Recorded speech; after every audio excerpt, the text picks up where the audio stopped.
ஆழ்வார் திருவடிகளே சரணம் எம்பெருமானார் திருவடிகளே சரணம் ஜீயர் திருவடிகளே சரணம் ஸ்ரீ பராசர பட்டாரியः ஸ்ரீரங்கேஷ புரோஹிதः ஸ்ரீவத்சாங்க சுத ஸ்ரீமான் श्रेयसे मेस्तु भूयसे।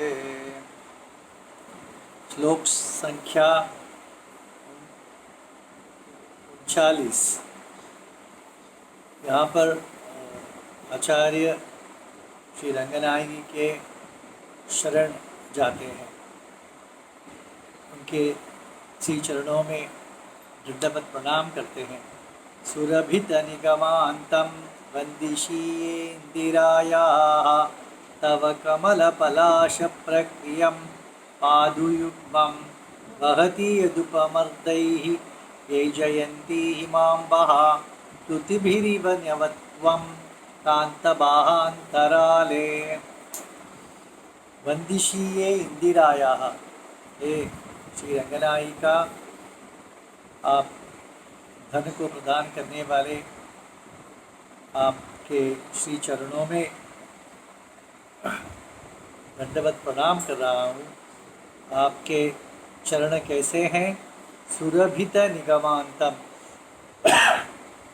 जो श्री चरण वेदों को सुगंध देते हैं, परिमल देते हैं।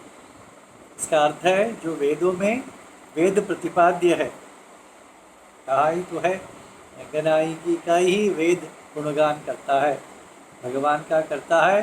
तो भगवान और रंगनायकी के अभिन्न होने से रंगनायिका भी गुणगान वेद करता है, इसलिए वेद प्रतिपाद्य कहा गया है। तव कमल पलाश प्रक्रियम पादयुग्मम, आपके श्री चरण द्वंद्व कैसे हैं? कमल के पंखुड़ी के समान, उनमें की जो लालिमा है वो आपके चरणों में दिखाई देती है। महति यदुपमदयी वैजयंती हिमाम्बः स्तुतिभिरिव नवत्वं कांतबाहान्तराल। यहाँ पर भगवान के वक्षस्थल में वैजयंती माला है। वैजयंती माला के साथ ही महालक्ष्मी का भी निवास है। तो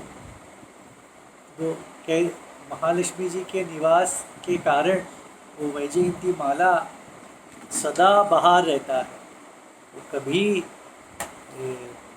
मुरझा नहीं जाता, अभी ताज़ा ताज़ा कहते हैं ना, फ्रेश, हर क्षण फ्रेश दिखता है।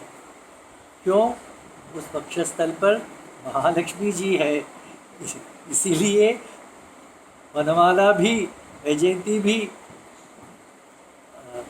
ताज़ा तवाता बहार, सदा बहार है। इस प्रकार कहा गया है।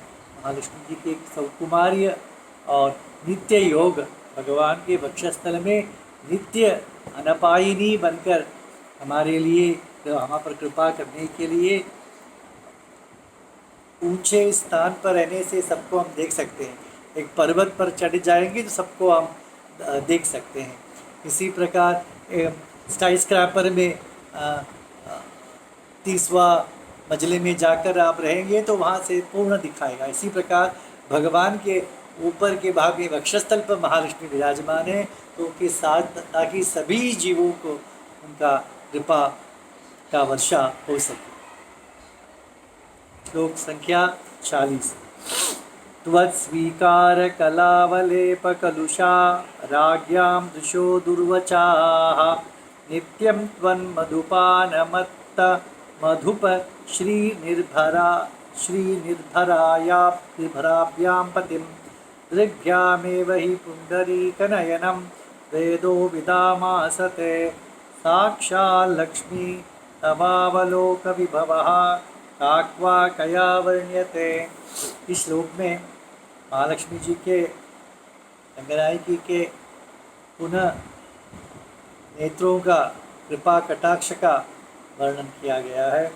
कहते हैं कि महालक्ष्मी जी के अल्प कृपा, क्षणकाल लवलेश, कृपा का लवलेश भी यदि एक व्यक्ति पर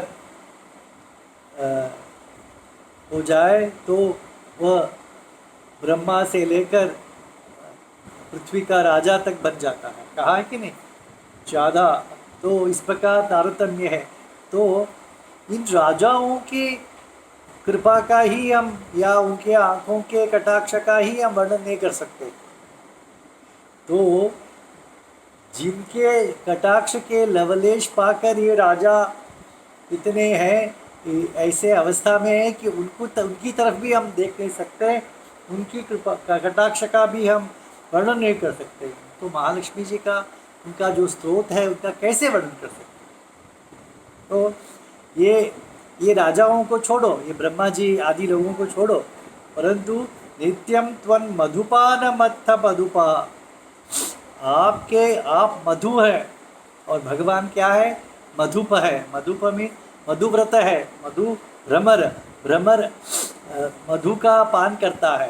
तो आप मधु रूपी आपका सदा पान करने से, आँखों से पान करने से, उनकी आँखों में ऐसी विलक्षणता आ गई है कि उसे साधारण व्यक्ति नहीं वर्णन कर सकता, वेद ही वर्णन कर सकते।